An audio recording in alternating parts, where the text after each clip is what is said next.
Australians are gearing up to vote in national elections on Saturday, with a housing shortage and the soaring cost of living topping their concerns. The country's centre-left Labor government is seeking re-election. Just months ago, that seemed unlikely, but their chances of returning to office have been bolstered by turbulence coming from the White House and growing distrust of US President Donald Trump among Australians. It's a global dilemma, Aussie style. Ahead of Saturday's national elections, Australia, like many countries, has recently been asking itself a pretty tough question. Can we trust Donald Trump to have our back on security? Yes, and the US... As trust in the United States among Australians drops, the US president's turbulent diplomacy has actually helped Prime Minister Anthony Albanese of the centre-left Labor Party. After slipping in the polls, they now show him ahead of his challenger.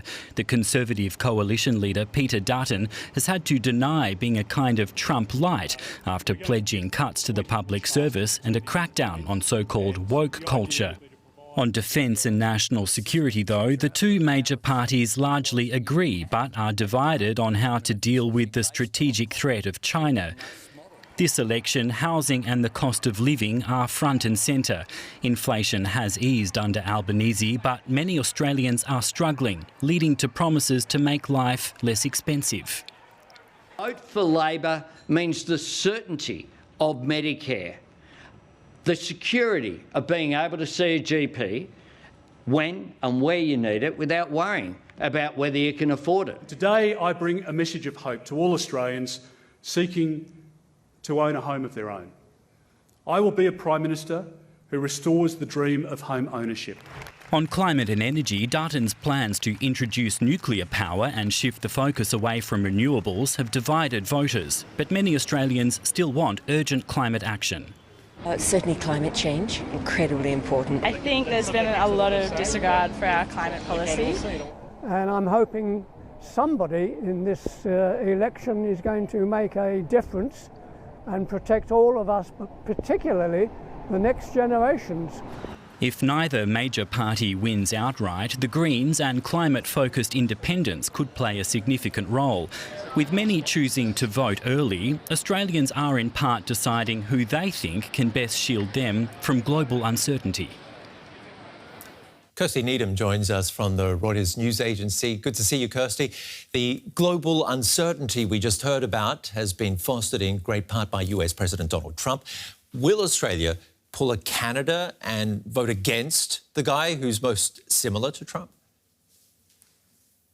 Well, if the polls are to be believed, that's what's going to happen on Saturday, and it's quite a turnaround. So at the beginning of the year, the Conservative opposition, led by Peter Dutton, it looked like that they were really pulling ahead as voters were angry at the government for cost of living, global inflation and rising housing prices. But the start of the campaign coincided with Trump's Liberation Day, where he imposed tariffs. And although Australia only copped a 10% tariff, the lowest of any that were given out, it was seen as quite a shock to Australians who thought of the United States as their closest security ally. Even more concerning, if you look at the polls, people were looking at global markets being roiled, the impact on Australian pension funds, and they have become rapidly risk-averse if you talk to Liberal Party strategists. So we have seen Dutton falling behind in the polls, and Labor have tried to cast him as Trump-like without directly criticising Trump in the way that the Canadian leader had done.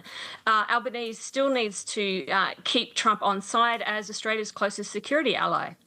And remembering, of course, that so many Australians are invested in stocks. They're also invested in the housing market, which we'll get to in a moment. The Liberal Party, just want to point that out to our viewers, is actually Conservative. We mentioned Labor being centre-left.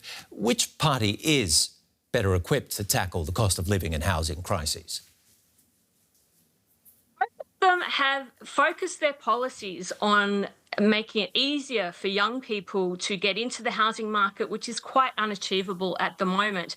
They've come up with their own version of how to provide relief to household budgets. For the Conservative Party, they've said that they will very quickly bring down petrol prices by removing some of the taxes there.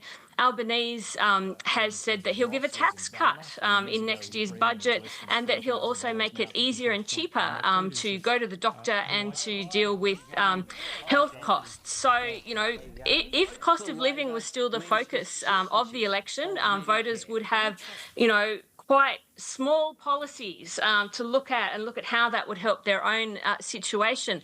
But the polling's showing that this bigger uncertainty and anxiety amongst voters about what's happening in the world, the volatile policies of Trump, even when it comes to how he's dealt with its security position in the Ukraine, is making voters rapidly risk averse, and they're likely to stick with the status quo. What about energy? So much of which Australia actually exports. Elections, climate change has been a big issue. The Labor government, centre-left government, is committed to working towards energy transition. Australia's a big coal exporter, so it has a plan of how do you move from exporting fossil fuels, bringing online wind and solar. The Conservative opposition have, you know, they've been quite careful. They haven't been Trump-like in denying climate change, although that was a position in previous elections. Instead, they're saying it's unstable to do that. And Dutton has endorsed nuclear energy as the solution in the long term. Now, Australia has some of the world's largest uranium deposits, but it has a ban on nuclear power. So this would be a very big shift. And again, some of the polling has shown fear and uncertainty amongst voters about nuclear power. The very latest there from Kirsty Needham at Reuters in Sydney. Thank you.